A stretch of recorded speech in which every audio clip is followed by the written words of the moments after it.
kasih. Hari ini masih bersama Mbak Agnes dan juga Romo Fajar tentunya dengan tema gereja di tengah pandemi. Betul. Romo, ingin saya tanyakan selanjutnya. Eh, Misa di rumah tentunya pasti ada konsekuensi-konsekuensi yang timbul oleh karena itu ya. Salah satunya adalah penerimaan komuni yang tidak bisa kita terima secara fisik. Karena biasanya kalau misa setiap harinya kita bisa komuni secara langsung. Tapi kalau di rumah kita komuni batin. Banyak umat yang bertanya, sebenarnya sama atau enggak sih Romo? Podor atau sebenarnya? Karena ada orang yang, saya tuh kalau nggak pegang hosti itu kok nggak mantep gitu loh rasanya. Ya memang Serasa tidak nggak bisa bisa ya? tergantikan. Iya, betul. Tidak bisa tergantikan itu. Iya, betul. Dan itu tidak bisa tergantikan, tapi kalau kita mencoba untuk menyadari pada saat Ekaristi online itu, apa yang kita rayakan di rumah, pertama-tama kita harus menyadari Tuhan tetap hadir dalam keluarga kita masing-masing. Iya. Janji Tuhan itu kan mengatakan 2 atau 3 Tiga orang berkumpul atas namaku, di situ aku hadir. Betul. Berarti tampak Tuhan juga hadir dalam setiap keluarga. Iya. Walaupun gereja ditutup, tetapi Tuhan, kehadiran Tuhan dirasakan dalam keluarga masing-masing. Iya. Itu yang pertama. Lalu yang kedua, pada saat Ekaristi online itu, kita juga merasakan, mengalami Allah yang bersabda. Karena sabda Tuhan juga dijelaskan, diterangkan di sana, dibacakan, lalu juga dijelaskan dengan homili di sana. Jadi keluarga tetap bisa merasakan dan mengalami kehadiran Tuhan. Memang yang tidak bisa tergantikan adalah komuni suci. Tidak bisa kita terima. Kita seolah-olah kok nonton Ekaristi begitu ya. Tetapi kalau kita menghayati dengan mata iman, kita bisa merasakan kehadiran Tuhan yang berwujud dalam sabda dan kebersamaan itu. Betul. Nah, kalau orang-orang beriman pasti bisa merasakan itu, mengalami itu. Nah, memang ada kerinduan. Biarlah kerinduan ini tetap terpupuk. Dengan kita terpupuk itu nanti ada kerinduan pada saat Ekaristi itu diadakan di gereja, gereja terbuka kembali, orang bisa lebih menghayati. Iya. Karena kalau kita belajar sebelum pandemi ini, Ekaristi kadang-kala banyak orang yang istilahnya itu malas-malasan malah justru Non sewu itu saya mau. Ngaku ya. Ngaku sekarang. Nah itu, jadi orang-orang malas-malasan justru ke gereja, tetapi justru dengan gereja tidak mengadakan Ekaristi terbuka untuk umat, hanya misa sendiri, romonya misa sendiri tapi disiarkan secara online, di situ kita bisa melihat ada kerinduan. Betul. Umat justru menginginkan kebersamaan sebagai jemaat yang lain. Jadi itu biarlah kita memupuk itu supaya nanti pada saatnya itu bisa terwujud. Iya. Sehingga keterlibatan umat semakin bisa diharapkan ada. Iya. Jadi kita bisa melihat dengan kacamata positif aja deh. Betul, betul Jadi sekali. baik pandemi, menyusahkan semua orang, Iya. ya, menyusahkan semua orang, bahkan ekonomi juga Lumpuh ya Romo, terhambat, betul. ya, terhambat. Bukan hanya itu, juga relasi antar sesama yang lain pun juga terhambat. Betul. Dan gereja mulai melihat aspek yang positif yang dilakukan oleh perkembangan teknologi komunikasi.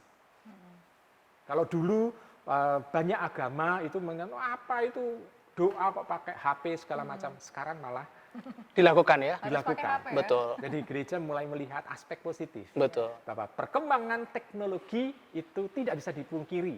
Tapi bagaimana kita bisa mencoba menggunakannya secara positif untuk kebutuhan kita. Betul sekali. Kalau dulu chatting-chatting untuk sesuatu yang cicat, yang mungkin tidak produktif, sekarang lebih rohani. Iya. Ada efek positifnya ya. Betul sekali. Itu salah satu kita juga harus mengapresiasi juga terhadap teman-teman kita yang berada di Komsos ya, karena bantuan mereka juga misa-misa harian yang setiap hari dilakukan bisa dinikmati, bisa menjadi berkat untuk umat-umat yang ada di rumah juga. Oke, dan misa harian dan misa mingguan. Betul Tetap sekali. ada ya Romo ya, tetap melayani ya Romo. Dan kita tetap melayani, dan juga kalau umat membutuhkan untuk didoakan itu atau ujub umat itu masih bisa kita doakan bersama. Berarti bisa ya Romo ya? Masih bisa Iya. kita doakan bersama. Bahkan yang misa kan tidak hanya satu Romo, tetapi ada 3 Romo. Tiga. Jadi lebih bisa melihat bahwa kehadiran Tuhan itu juga 3 orang berkumpul dalam Iya, nama Tuhan. betul. Di situ Betul, Tuhan hadir. betul. Juga orang umat bisa merasakan kehadiran Tuhan juga. Iya. Muarem ya umatnya ya, bukan cuma Muarem. satu romonya, Tetapi 3. lebih marem kalau memang pandemi berakhir kita bisa misa bersama. Betul. ya. Ini Itu, salah itu. satu mungkin untuk refleksi diri kita sendiri. Iya, betul. Makan nih gitu. Biyen iku rasa keset-keset lho saiki. Pandemi malah reiso. Nah, Iya. betul. Terus ini Romo, kalau ketika kita membandingkan ketika misa online dengan misa yang biasa kita lakukan, mengenai sikap, mengenai cara berpakaian. Kalau misa biasa kan kita tahu ya, oh kita berpakaian rapi, kemudian sikapnya juga hormat dan lain sebagainya. Nah, ketika misa online ini yang seharusnya kita terapkan bagaimana Romo? Apakah juga sama ketika dengan misa Biasa? biasanya sebelum pandemi atau bagaimana Romo? Baik, kalau kalian ke gereja ya sebelum pandemi itu pakaian rapi itu untuk dilihat Tuhan atau dilihat sesama? Dilihat Tuhan. Tuhan dan sesama. Tuhan dan sesama. Dua-duanya. Lebih kepada siapa? Tuhan sebenarnya. Nah, maka kita juga pakai pantas, Iya. pakai pakaian yang pantas itu juga kita mencoba untuk memantaskan diri di hadapan Tuhan. Betul. Kita juga menghormati orang-orang yang ada di rumah kita masing-masing. Ya. Kita juga menghormati dengan pakaian yang pantas, itu kan membuat orang-orang yang lain yang duduk bersama dengan kita di rumah, itu juga merasa terhormat juga, dihormati oleh kita juga. Membangun situasi doa juga supaya lebih khusyuk seperti itu ya. khusyuk, iya. Jangan ngelomprot gitu ya, Mo ya. Betul. Lalu kita juga yang penting adalah hati ketulusan ini. Harus disiapkan ya Romo. Nah, bukan malah pas misa online lalu malah komentar, oh Romo nih kayak, wah kok kanggo kuwi, malah komentar malah jadi komentator Betul. untuk misa online. Saya Jangan, kayak itu malah materi justru kompor. mengganggu keluarga yang lain. Betul sekali. Berarti harus tetap sopan. Ya kita ibaratkan kita tetap berada di gereja, Gereja, gitu ya Romo iya, ya, betul. menghadap Tuhan. Kita tetap bisa berhadapan dengan Tuhan dan menghormati sesama. Betul.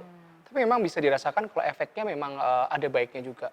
Karena sebagai apa ya, biasanya itu kalau kita kemarin Paskah kita di rumah, kita cuman sekeluarga nggak pernah ketemu di gereja dengan tugas kita masing-masing sendiri-sendiri. Sekarang bisa duduk sebelahan, ikut misa bareng-bareng. Gitu ya, Mbak Nes, ya? Harapannya seperti itu ya. Betul sekali. Kayaknya pembicaraan kita ini semakin panas aja. Betul, Kita ya. lanjutkan setelah jeda berikut ini.